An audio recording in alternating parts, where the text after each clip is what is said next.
ایک چیز جو ہمارے سماج میں بہت کامن ہوتی جا رہی ہے، برتھ ڈے کی وش دینا، اینیورسریز منانا. نہیں صاحب، مولوی صاحب سمجھتے بہت ہے ہم لوگ دین، کچھ نہیں کرتے، کیک نہیں کاٹتے، بس کیا کرتے ہیں ہم صرف وش کرتے ہیں بس. اور افسوس تو تب ہوتا ہے کہ ہمیں بھی وش کرتے ہیں بہت سارے. فیس بک کے اوپر ڈیٹ آ جاتی ہے، نہ جانے کتنے مسلمانوں کے میسج مجھے آتے ہیں کہ آپ کو جنم دن مبارک ہو. یہ ہے کہ ڈرتے ہیں کہ ڈائریکٹ ہیپی برتھ ڈے نہیں بولنا، اردو میں لائن لکھ دیں گے، ذرا چینج کر دیں گے، ذرا دعائیں دے دیں گے. تعجب ہوتا ہے یہ قوم کہاں جا رہی ہے. اس نے محبت کا مطلب بس یہی سمجھا ہے کہ برتھ ڈے مناؤ، اینیورسری مناؤ، اور جب بتایا جائے غلط، اس میں غلط کیا ہے، اس میں حرام کیا ہے.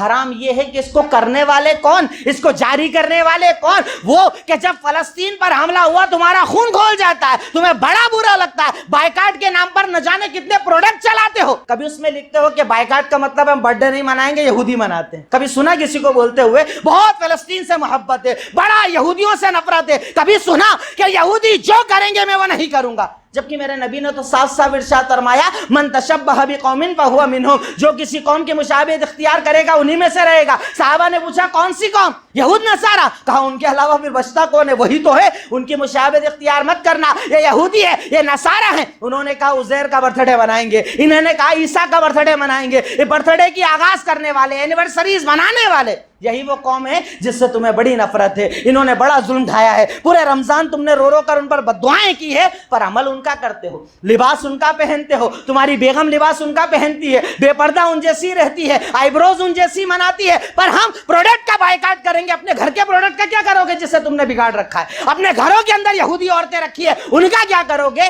بائیکاٹ کا مطلب سے چیزیں چھوڑنا نہیں، عمل بھی چھوڑنا پڑتا ہے. تو حرام مشابہت کو اپنے گھر سے نکالا جائے. یہ اپنے بچوں کو بچپن سے سکھاؤ. ابو وہ مناتے ہیں، یہ مناتے ہیں، وہ برتھ ڈے مناتے ہیں، بیٹا انہیں منانے دو. ہمارا کام ہے اپنی ذات پر عمل کرنا. ہم اپنا عمل کریں گے، انہیں سمجھائیں گے. وہ مانے نہ مانے اللہ کا معاملہ ہے. ہمارا کام ہے سمجھانا، ہمارا کام ہے بتانا. اگر ہمیں کوئی مبارکباد دے تو بھی اس سے ہم کہیں گے بھائی ہمیں مبارکباد مت دو، ہم اس چیز کو نہیں مانتے، یہ چیز اسلام کے خلاف ہے. یہود و نصارہ جن کا تم بائیکاٹ کرتے ہو نا، پیپسی نہیں پینا، نیسلے کے پروڈکٹ یوز نہیں کرنا، برگر نہیں کھانا، یہ انہی کا پروڈکٹ ہے. اگر چھوڑنا ہے تو سارا ہی چھوڑ دو نا، نفرت ہے تو سارا ہی چھوڑ دو نا. ارے میرے اور آپ کے نبی وہ نبی کہ جنہوں نے ارشاد فرمایا کہ اگر یہودی بولتے تھے کہ اس نبی کو تو جو پتہ چل جائے ہم کریں، وہ ہر کام میں مخالفت کرتا ہے، ہر کام میں مخالفت. آپ دیکھو محرم کا روزہ رکھتے ہیں، کہا ہم 2 دن کا روزہ رکھیں گے. جو عمل یہودیوں نے کیا، کہا وہ مونچھیں لمبی کرتے ہیں، ہم مونچھیں چھوٹی کریں گے. وہ داڑھی کاٹتے ہیں، ہم داڑھی کو لمبا کریں گے. ہر قدم پر اللہ کے نبی نے ان کی مخالفت کی، اور آپ کے اور میرے جوان بچے ان کی زندگی جی رہے ہیں، ان کا لباس پہن رہے ہیں، ان کا انداز اپنا رہے ہیں، ان کی ساری چیزوں کو فالو کر رہے ہیں. اس کے بعد ہم کہتے ہیں ہمارا گھر اسلامی گھر نہیں بنتا.